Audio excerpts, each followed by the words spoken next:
Welcome back to the channel. It's your boy Mac and Mike with another video. And today's topic is going to be very interesting. And no introduction, we're going to get right into it. So, all I've been seeing is talk about, does Dak deserve 60 million a year, or now there's a report that, oh, he's asking for 70 million, which even I call that cap, but the reports are out there. But I guess the media, they need new headlines, and now Jerry's saying it's not a priority to sign CeeDee Lamb. So a bunch of craziness going on, and at this point, we just need to ask the question, and that's, should Dak resign with the Cowboys? And if you watch mainstream media, sports media, you might ask, what are you talking about, Mike? The Cowboys have all the leverage, and Dak needs them. But that's not true at all. And yes, do I think the Cowboys will eventually make Dak the highest paid quarterback in history? Yes, they will. But I don't think most people talk about the Trey Lance debacle. Jerry thought it was, I guess, a smart decision as the GM. People don't tend to forget that we don't have a GM in Dallas. It's Jerry Jones.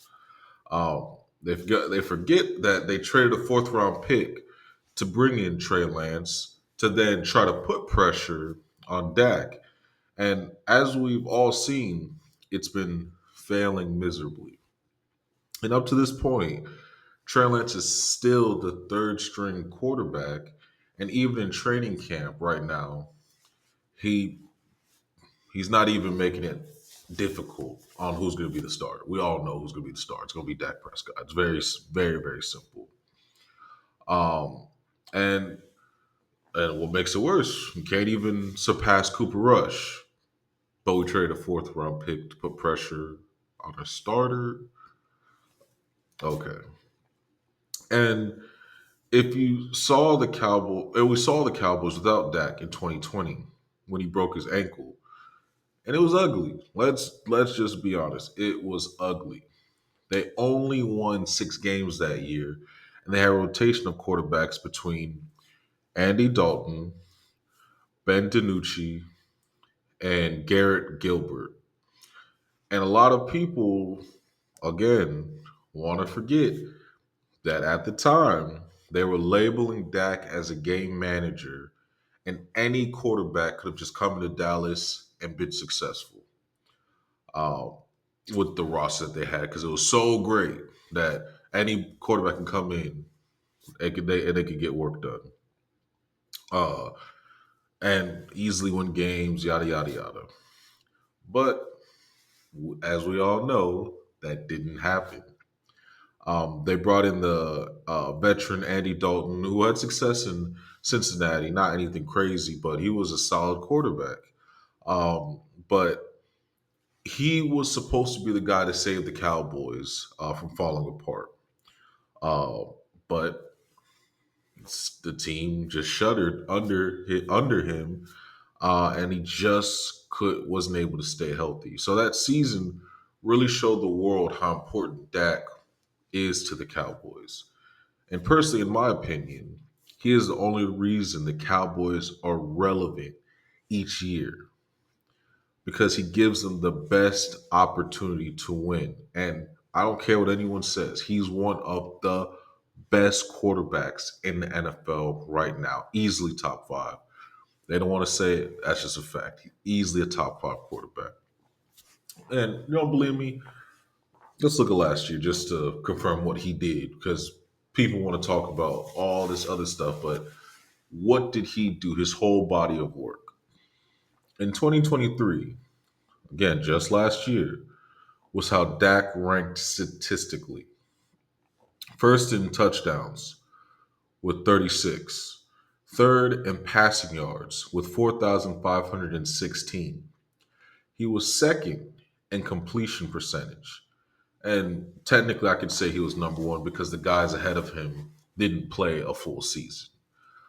He was second in QBR, and he finished second in the MVP race. And I'll just preface, he should have won it because he played at the quarterback position. He was far better than Lamar Jackson. And Lamar Jackson, on top of having an elite defense, had a great running game. Yes, he's part of that running game, but he had two factors that Dak didn't have on top of Dak throwing like crazy because we didn't have a run game at all. And still, even with that, he was able to put up the type of numbers he was putting up. So people will say, oh, it's the competitions. Keep making excuses. At the end of the day, if that were the case, how come all these other quarterbacks and some of the divisions they were in didn't perform as well? Oh, wait, because they're not as good. It's as simple as that. You can make all the excuses you want, but again, Dak had a top tier, he's coming off a top tier season. Ended horribly. I get it, but we'll talk about that. So, so after all that we had talked about, what comes with Dak's last season with his stats, can you tell me that he doesn't deserve to be paid, especially with how the quarterback situation is now in Dallas? If you say no, then you just don't like Dak, and that's fine. You have every right to feel that way. But it has nothing to do with his play on the field. The only thing people say as a knock towards Dak and why he shouldn't get paid or why the Cowboys should just move on from him is because of his lack of playoff success. And if that's your argument, let's talk about it. Let's go back to that Packers game that everyone says is Dak's fault. So 2023, just last year, I don't care what you say. There's no way you watch that game. Defense gave up over 30 plus points. Forget about Dak's interceptions. If you want to say those, I know he threw the pick six, I know he threw another interception. Even with those points that you could say attributed to 14 points, they still gave up 30 plus points. And almost, and this is a stat that scared me on top of that, was for they averaged 7 yards. They gave up 7 yards, almost 7 yards, almost 8 yards, 7 plus yards per play. So almost every play the Packers had, every two plays was a first down. That is crazy. That's historically bad. So Dak in the offense had to be historically great to overcome that defense. And I don't want to hear that, oh, well, because of how Dak's playing, the defense gave up. The first drive, they walked him down the field. Defense didn't give up. They was cooked from the beginning. But again, a lot of people don't like Dak, don't like the Cowboys. So instead of objectively looking at that game, that's the conclusion they come to. And I'm sorry, Dan Quinn got exposed and he ran off to Washington. Tell me, have you ever seen a time where a coach falls apart like that in the playoffs and they get hired somewhere else? Unless it's like a big name coach, but Dan Quinn, after that playoff performance where you can tell it was because of the defense, and Jerry keeps him instead of firing him and lets him go to the division rival. Who does that? Look, I don't run the Cowboys because Dan Quinn, that same, you wouldn't have been able to get on the plane home. I promise you that. You would have had to find your way home. I would have fired you after that game. And what annoys me too is the media. They just ignore this. They don't act like it's a problem. Like it wasn't the defense that just fell apart come playoff time. Because Cowboys ran man all year, but then all of a sudden, oh, let's play zone. What do you think is going to happen if you don't practice that?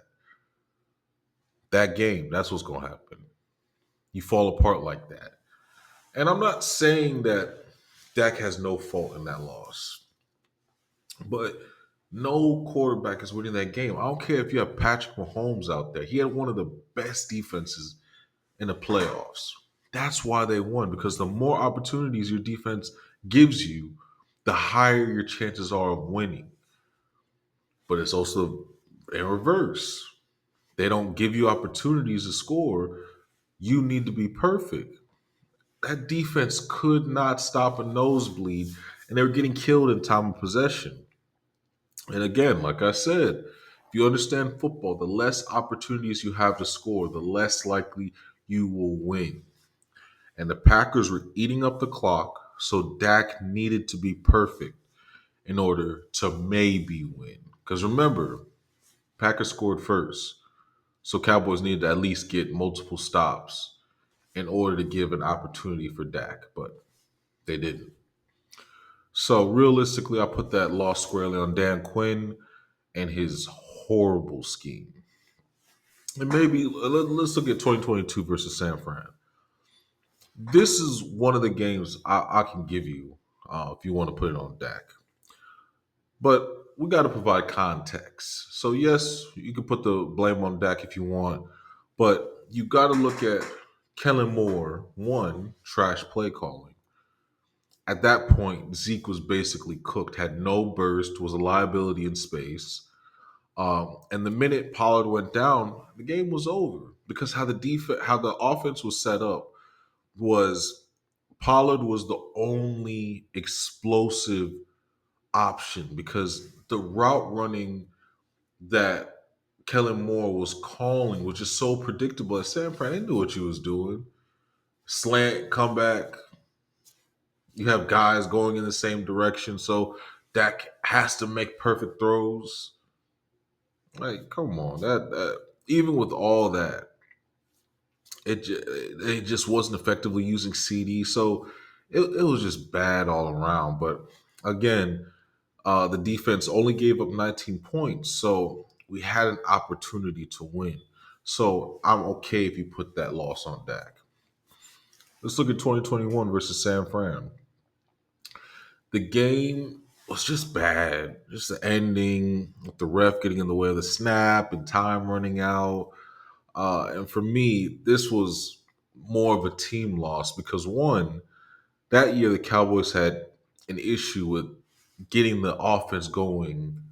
They started off real slow and then would get hot later on in the season or later on in the game. And that's always going to come back to bite you if that's how you play. Two, that poor time management by Mike McCarthy. And three, just more predictable play calling from Kellen Moore that made guys like CD and Amari just it made them irrelevant because San Fran knew what was coming with Kellen Moore's basic play calling style. But again, Dak would mask all those deficiencies, but he just couldn't overcome it all. And no one should be expected to do that. Now, 2018 versus the Rams, division game. I put that squarely on Jason Garrett, and that was the second worst defensive performance in history that I've seen from the Dallas Cowboys. That showing was terrible. And guess whose fault that was? Obviously Jason Garrett, but Rob Marinelli. Remember him? The guy that had small D tackles, something Dan Quinn brought back, and people wonder why we couldn't stop the run. Okay, well that's just me. Had poor linebacker play along with the stupid scheme where he would make the defensive line. So they ran a lot of stunts, and that kind of well, I'm not saying it's effective only in passing downs um, to confuse the offensive line. But if the team is a run heavy team, it's stupid because you're opening up holes and you're getting out of your gaps. And with Sean McVay having a motion offense, that those stunts opened up big holes to the point that the and in that playoff game, the Rams had not one but two running backs that ran for over 100 yards. And even with the defense reeling like that, Dak was still able to score 22 points to the Rams 30 points.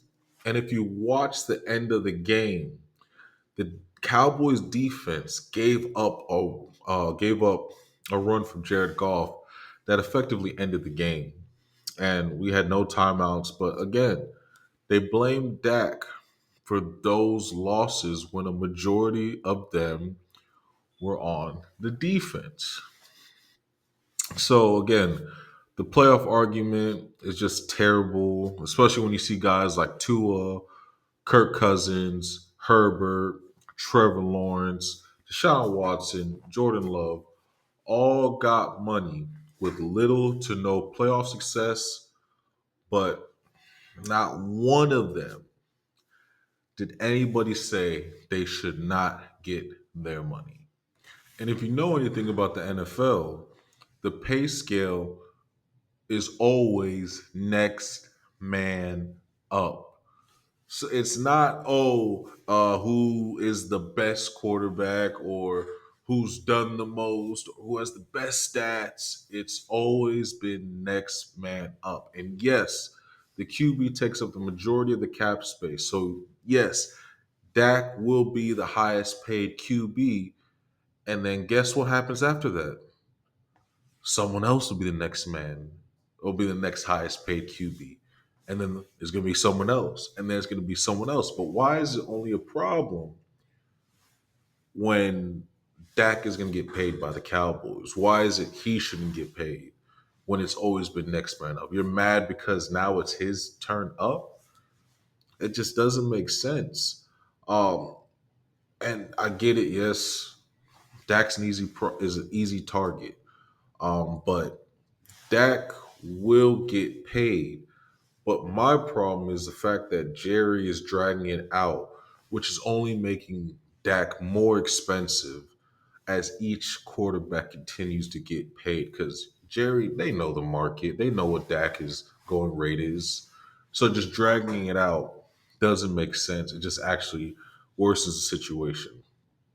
Plus, if you let him walk, you're still going to take a massive cap hit of, I believe it's $60 million or so. So you won't even have the money to bring in another veteran. And if you think a rookie is going to come in and all of a sudden Dallas's problem is going to be fixed, I got an igloo. I have an igloo in Texas to sell you because that's just not happening. I'm sorry. That's just how things are. Because you're delusional if you think Jerry Jones will all of a sudden start spending money once Dak is gone. It just won't happen. Dak is the best option, especially with how Jerry and Stephen Jones run the Cowboys.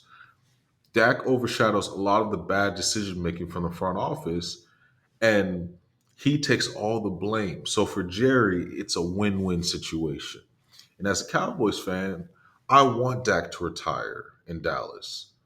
But if I was Dak, I wouldn't resign in Dallas, even if they did offer me all the money that I wanted, because he's taken the blame for 20 years of Jerry Jones' decision making, and he has to basically win a Super Bowl to get any type of credit.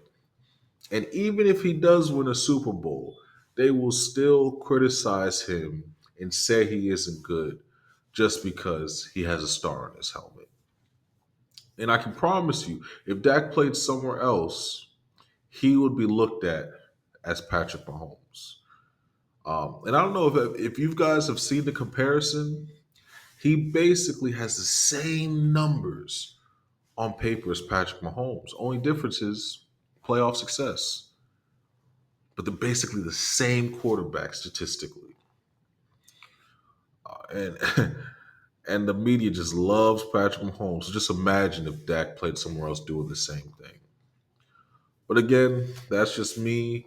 Uh, I believe Dak is going into a make or break year. And guess what the Cowboys are doing? Free agency wise, the bare minimum. So we'll see. I still believe CD's deal will get done. Dak's deal will get done.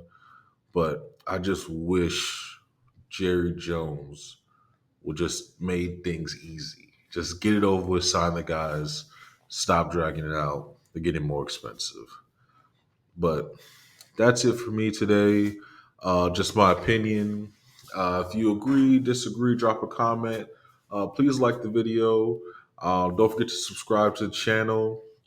I'm your boy Mecca Mike, the anime loving Cowboys fan, and I'm out.